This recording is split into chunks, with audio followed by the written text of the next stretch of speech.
بالمؤمنين الطاهرين المعصومين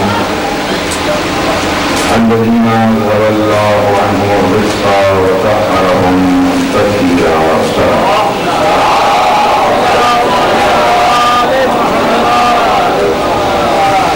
أما بعد فقد قال الله تبارك وتعالى في كلامه المبين وهو الصادقين. بسم الله الرحمن الرحيم. إنما يريد الله ليذهب عنكم الرجس ويطهركم تطهيرا.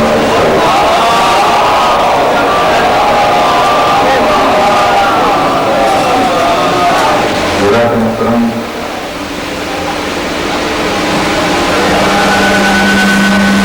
میری بالکل آہستہ آہستہ یہ گفتگو آپ حضرات پوری محبت سے سماعت فرمانے میں اتنا دم نہیں ہے کہ میں پوری قوت سے آپ حضرات سے اعتراف کروں. آپ بارش کی وجہ سے ذرا نظام درہم برہم ہو گیا، لیکن یہ اللہ کی رحمت ہے جس کے لیے اللہ نے یہ ارشاد فرمایا کہ انزلنا من السماء ماء طہورا، ہم نے آسمان سے بڑا پاکیزہ پانی نازل کیا. یہ پانی جو آسمان سے نازل ہو رہا ہے اس کے لیے بڑے لکھے حضرات غور کر رہے ہیں. اس کے لیے یہ نہیں فرمایا کہ انزلنا من السماء ماء طاہرا کہ ہم نے آسمان سے طاہر پانی نازل کیا. وہاں لفظ کا استعمال ہوا انزلنا من السماء ماء طہورا. دیکھیے طاہر اور ہوتا ہے اور طہور اور ہوتا ہے. ان دونوں میں فرق یہ ہے کہ طاہر کبھی کبھی پاک ہوتا ہے لیکن پاک کرنے کی صلاحیت نہیں رکھتا. مثلا ایک جگ میں اگر لسی ہے یا دودھ ہے اور میں آپ سے پوچھوں گا یہ طاہر ہے پاک ہے، آپ کہیں گے بالکل پاک ہے طاہر ہے آپ پی سکتے ہیں. لیکن ایسے پاک نہیں ہے جیسے پاک ہونے کا حق.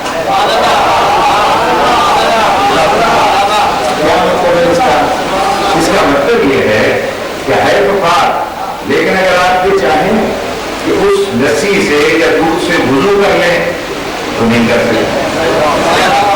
پی سکتے وضو نہیں کر سکتے. اس سے نجس رومال کو دھو لیں دھو نہیں سکتے. توجہ ہے صاحب؟ تو جو فقط صرف پاک ہو اسے طاہر کہتے ہیں اور طہور اسے کہتے ہیں جو خود پاک بھی ہو دوسرے کو پاک کر بھی سکے. جو خود پاک ہو اور دوسرے کو پاک کر سکے اسے کہتے ہیں طہورا. اللہ نے اسی لیے فرمایا کہ ہم نے آسمان سے طاہر نہیں انزلنا من السماء ماء طہورا، ہم نے ایسا پانی طاہر نازل کیا جو خود پاک بھی ہے دوسرے کو پاک کرتا بھی ہے. اچھا اور مزے کی بات یہ ہے کہ یہ آسمان کا پانی آتا کہاں سے ہے؟ یہ کہاں سے آتا ہے؟ سمندر سے بخارات اٹھے. میری بات پہ غور ہے صاحبان؟ سمندر سے اٹھے بخارات، وہ بخارات بادل بن کر فضا میں چھا گئے. اس کے بعد وہی پانی جو بخار بنا پھر بادل بنا کہیں جم کے گرنے لگا اولے کہلایا. ٹھیک نہیں ہے پیہر میں گرنے لگا بارش کہلایا. وہی بارش زمین میں جذب ہو گئی آپ نے کھود کے نکالا تو کہیں نلکا کہلایا کہیں کنواں کہلایا کہیں ٹیوب ویل کہلایا.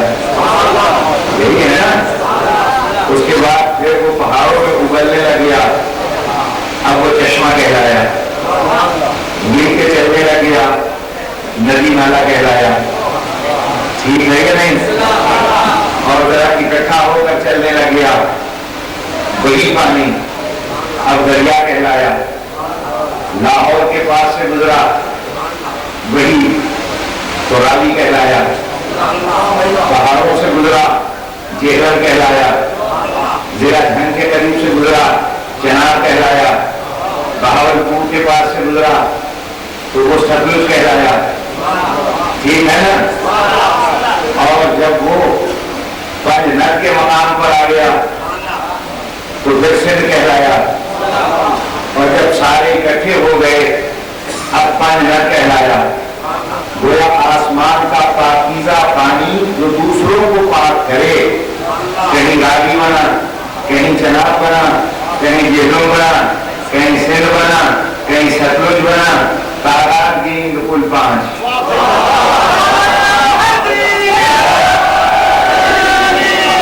میری بات تو غور فرما رہے ہیں صاحب؟ جب ہم نے ان کی تعداد گری وہ پاک کرنے والے کی، تو جب مل کر اکٹھے ہو گئے تو کل 5 تھے. اور جب جمع ہو گئے وہ 5 تو پنجنر کہلایا.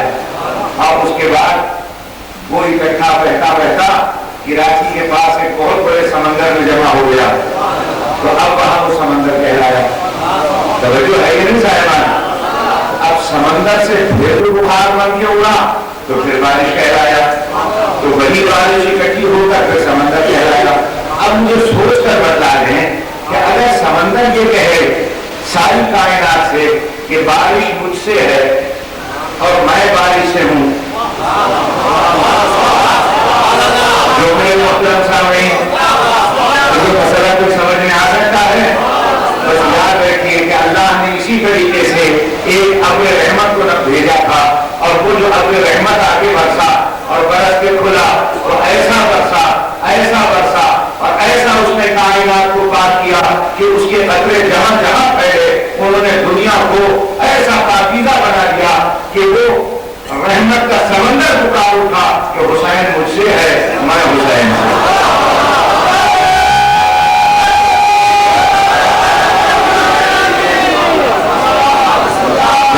بات میرے محترم سامعین، چنانچہ وہ ابر رحمت خوب کالی کملی والا وہ جب چلا تو کس انداز میں چلا، کبھی سمندر سے چلا تھا تو خطرے بن کے بدل گیا. میری بات تو اور ایسا ہے. اب جس طریقے سے مختلف مقامات پر آسمان سے نازل ہونے والے پانی کے نام مختلف ہو گئے. مثلا کہیں یہ پانی بارش کہلایا، کہیں اولو کہلایا، کہیں بادل کہلایا. حقیقت تو وہی ہے نا. کہیں راوی کہلایا، کہیں چناب کہلایا، کہیں جہلم کہلایا، کہیں سندھ کہلایا، کہیں سمندر کہلایا، کہیں دریا کہلایا. وہ جو ابر رحمت اللہ نے بھیجا تھا وہی ابر رحمت مختلف مقامات پر جا کر مختلف ناموں سے یاد کیا جانے لگا. کہیں اسے علم کہا، کہیں اسے عقل اول کہا، کہیں اسے نور اول کہا، کہیں اسے صبح اول کہا، کہیں اسے عدد اول کہا، کہیں صراط مستقیم کہا، کہیں انعمت علیہم کہا، کہیں امام مبین کہا، کہیں رحمت للعالمین کہا، کہیں قرۃ الوسطیٰ کہا. حقیقت وہی ہے. کوہ طور پر نور بن گیا، کوہ زیتون پر مسیحا بن گیا، کشتی طور میں نعمت بن گیا، غار حرا میں حقیقت بن گیا، عرش منیر پہ اولا بن گیا، فرش غدیر پہ مولا بن گیا.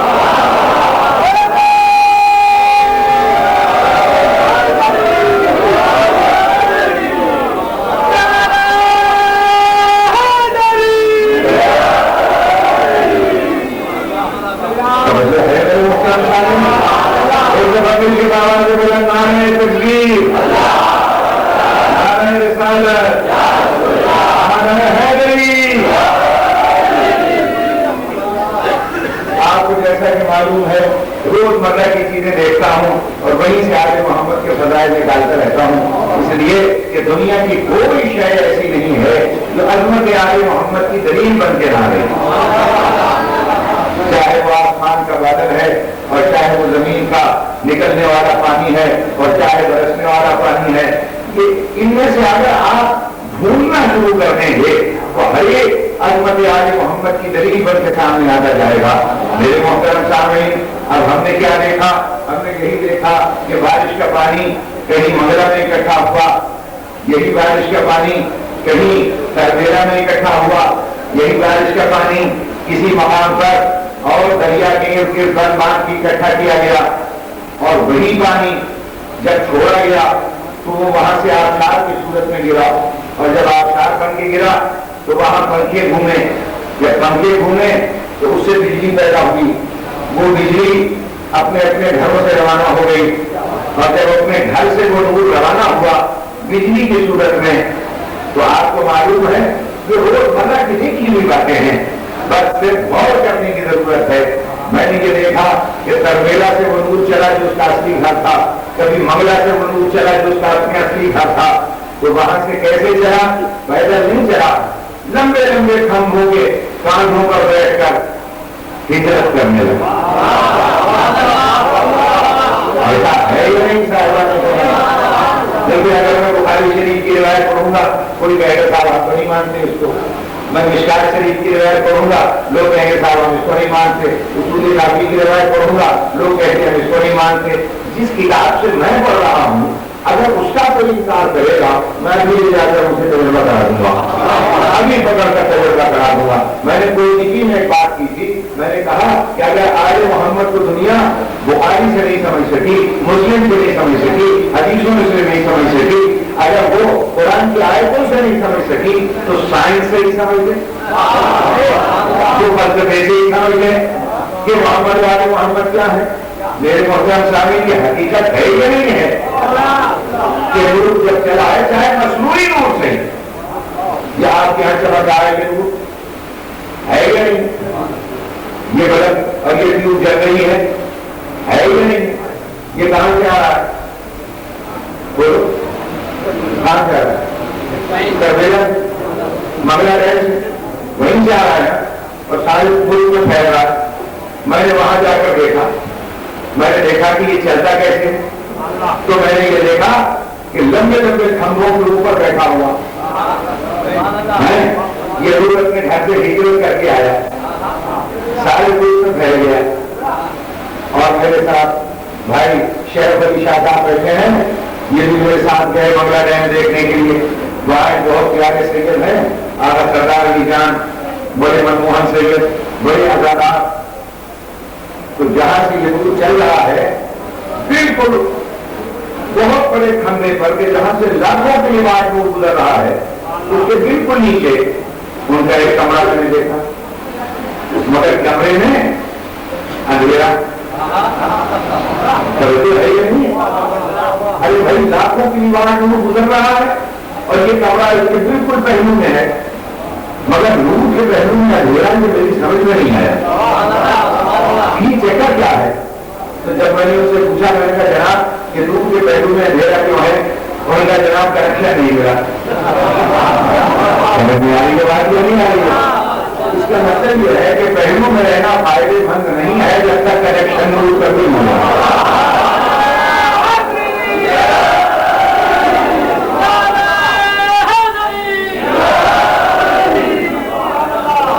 ہم نے کہا حضرت یہ لاکھوں کی دیوار نور یہاں سے گزر رہا ہے اور ساتھ ہی آپ کا یہ کمرہ ہے، اس میں اندھیرا ہے، کنیکشن لینا ہے ڈائریکٹ لے لیں، آپ ایک تار وہاں سے باندھے لے لیں۔ ان کا صاف بات یہ ہے کہ کنیکشن ڈائریکٹ ہم نہیں لے سکتے، اس لیے کہ مسئلہ نور کیا ہے، نور پاورفل ہے، اگر ڈائریکٹ لیں گے بغیر کسی وسیلے کے سمجھے تو بلب بھی فیوز، ٹی وی بھی فیوز، پنکھا بھی جل جائے گا، سب کچھ جل جائے گا۔ پھر میں نے کہا کیسے ہوگی کہ جی پہلے دیں گے درخواست، پھر لگے گا ٹرانسفارمر۔ میری بات پہ غور فرمائے ہیں، ٹرانسفارمر کا کیا کام ہے کہ ٹرانسفارمر کا کام یہ ہے کہ یہ لاکھوں وولٹ لے گا اور جس کی جتنی ڈیمانڈ ہے 60 پاور کو 60 پاور سپلائی کرے گا، 260 کو 260 سپلائی کرے گا، 45 کو 45 سپلائی کرے گا، جتنی جس کی ڈیمانڈ ہے اتنا یہ نور سپلائی کرے گا۔ اسے کہتے ہیں ٹرانسفارمر۔ پر یہیں سے میرے علم میں بھی یہ بات آ گئی، اللہ نور السماوات والارض، اللہ زمین و آسمان کا نور ہے، اگر وہ ڈائریکٹ آ جائے گا سب کچھ جل جائے گا. سمجھ میں آ رہی ہے بات؟ اب ہم اس نور کو کیسے حاصل کریں؟ تو اللہ نے کہا پہلے لگاؤں گا رسالت کا ٹرانسفارمر. یہ رسول کیا ہے؟ یہ اللہ کے نور کو سپلائی کرنے کے لیے اللہ نے ٹرانسفارمر بنایا ہے، جسے رسالت کہتے ہیں. اور اس ٹرانسفارمر کا کیا کام ہے کہ یہ لاکھوں وولٹ کا ایک لے گا اور صحابہ کے ضرب کے مطابق دے گا. جتنی جتنی جس کی ڈیمانڈ ہے، جتنا جتنا جس کا ضرب ہے اس میں ہی اتنا تقسیم کرے گا، اور اگر ضرب سے زیادہ کوئی لے لے گا خود چل جائے گا. سمجھ میں آ رہی ہے؟ صاحبان میں بات نہیں آ رہی ہے. میں اسی لیے ایسی کتاب سے پڑھتا ہی نہیں ہوں جو کسی کی سمجھ میں آئے، کوئی مانے کوئی نہ مانے. میرے محترم صاحب، اچھا اب وہ وہاں سے ٹرانسفارمر بھی لگ گیا. اب ہم نے یہ سوچا، ہم نے کہا صاحب اب ٹھیک ہے اب بجلی لے لے، مگر اور کیا نہیں صاحب ابھی لگے گا میٹر.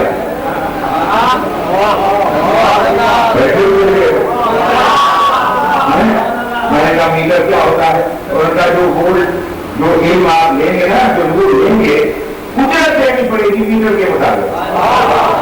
اور اگر میٹر کے مطابق اجرت نہیں لوگے کنیکشن کٹ جائے گا، اندھیرا ہو جائے گا، کیس الگ چلے گا، جوتے الگ رہے گا. سمجھ میں آ رہی ہے؟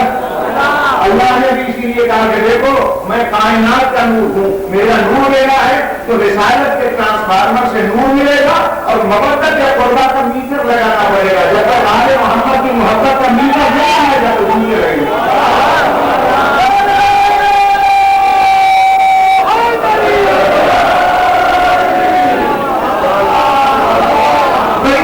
ایسا نعرہ لگائیں کہ میرا لطف آ جائے، تیری بیماری چلے جائے.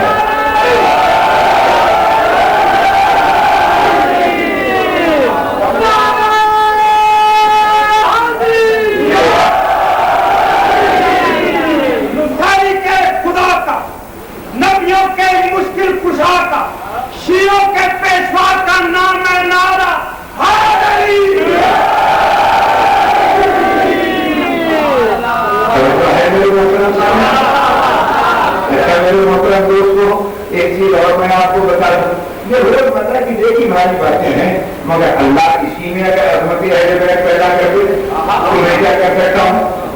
آپ نے دیکھا ہے کہ جب وہ بڑے بڑے کھمبوں پر چلتا ہے بجلی کی صورت میں تو اوپر ظاہر میں ہوتا ہے، کھلے ہوئے تاروں میں ہوتا ہی نہیں ہوتا. اور جب ڈومیسٹک افیئر کے لیے گھروں میں آتا ہے تو اوپر یہ چڑھ جاتا ہے. اسے کیا کہتے ہیں؟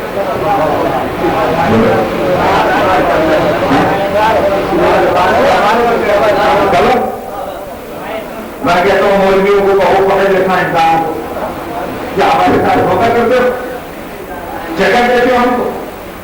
جیسے اصلی کھلی تاروں میں آیا تھا گھر میں بھی ویسے ہی فٹ کرو، یہ کیا تم نے تیار کرو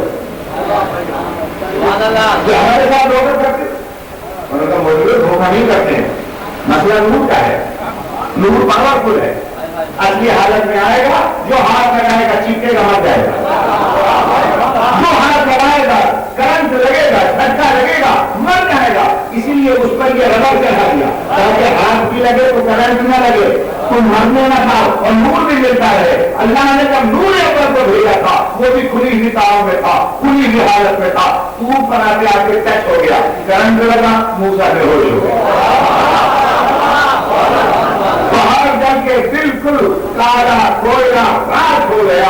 اب اگر عالم انسان کے ڈومیسٹک افیئر کے لیے اللہ اس نور اکبر کو حقیقی حالت میں بھیج دیتا، ایک بھی صحابی نہ ملتا، صحابہ کرام کا قبرستان نظر آتا، جو ہاتھ لگاتا چپکتا اللہ کو پیارا ہو جاتا. اسی لیے اللہ نے کہا انما انا بشر مثلکم، یہ بشریت کا کور چڑھا دیا تاکہ صحابہ ہاتھ بھی ملائیں اور مرنے بھی لگا.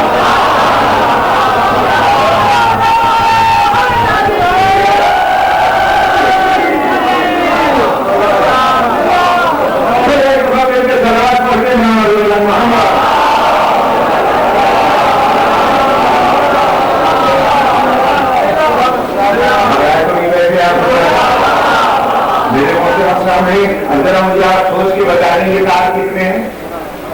بولو دیکھنے میں اندر سے دو. اس لیے کہ نور کی فطرت یہ ہے کہ نور کبھی اکیلا سفر کرتا ہی نہیں.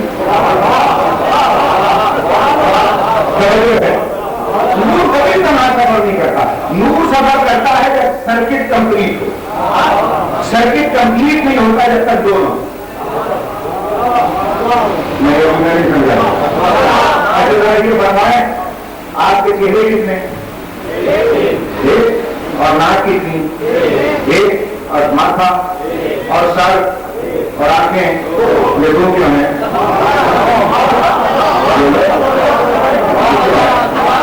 اس میں ہے نور. نور جب بھی آتا ہے تو حصوں میں تقسیم ہو کے چلتا ہے. سمجھ میں آئی بات؟ اگر ماتھے میں نور ہوتا تو یہ بھی دو ہو جاتے. آنکھوں میں نور ہے یہ دو میں تقسیم ہو کر چلا. یہ نور دو حصوں میں تقسیم ہو کر کیوں چلتا ہے کہ اگر ایک خدا نہ خاصہ کہیں چلا جائے تو دوسرا اس کی جگہ کام کرے. نہیں سمجھ میں آئے گا؟ ارے میرے محترم صاحب کبھی کبھی ایسا بھی ہوتا ہے کہ اصلی چلا جاتا ہے, لوگ نقلی آنکھ بنوا کر وہاں نقلی کو بٹھا دیتے ہیں. ایسا بھی تو ہوتا ہے نا. تو اب ایک ہی ماتھے پر دو آنکھیں ہوتی ہیں, ایک اصلی ایک نقلی. ٹھیک ہے. مجھے کسی نے کہا مولانا صاحب یہ خط پڑھتے ہیں. اب میں نے خط لیا, خط ادھر کیا جدھر وہ نقلی ہے. ٹھیک ہے نا. اس نقلی نے اپنی عزت بچانے کے لیے فوراً ادھر دے دیا جدھر اصلی ہے. سمجھ میں آئی بات نہیں آ رہی؟ اصلی نے پڑھ دیا, نقلی کی عزت رہ گئی. کام کیا اصلی نے, عزت بچ گئی نقلی کی. میں سن رہا تھا وہ نقلی اصلی سے کہہ رہا تھا کہ اگر تو نہ ہوتا تو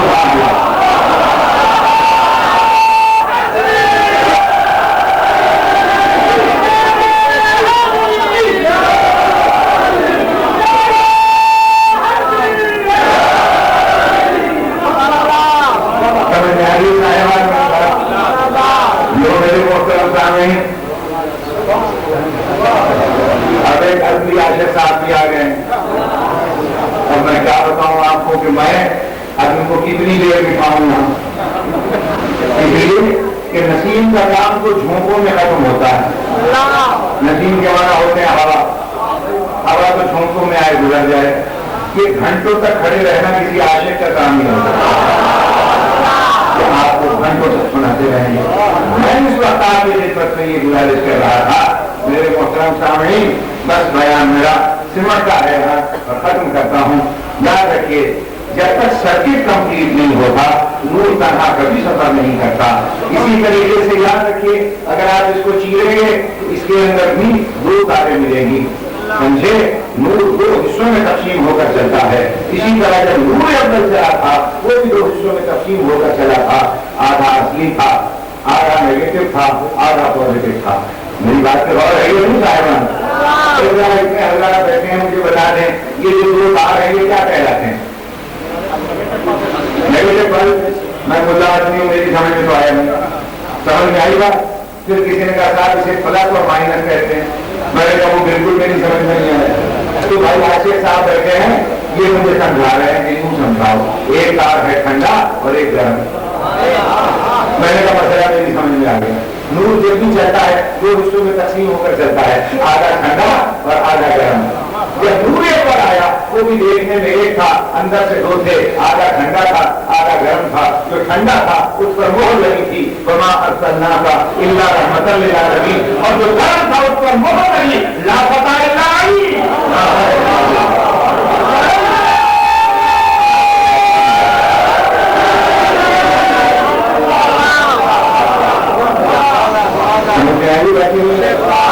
میرے بات یاد رکھیے گا میرے محترم سامعین.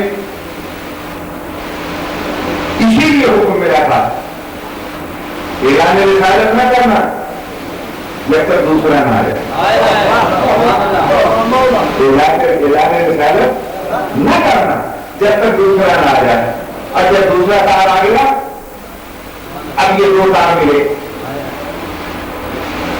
ایک کو نبوت کہتے ہیں ایک کو امامت کہتے ہیں. ٹھیک ہے نا. اب اللہ نے کہا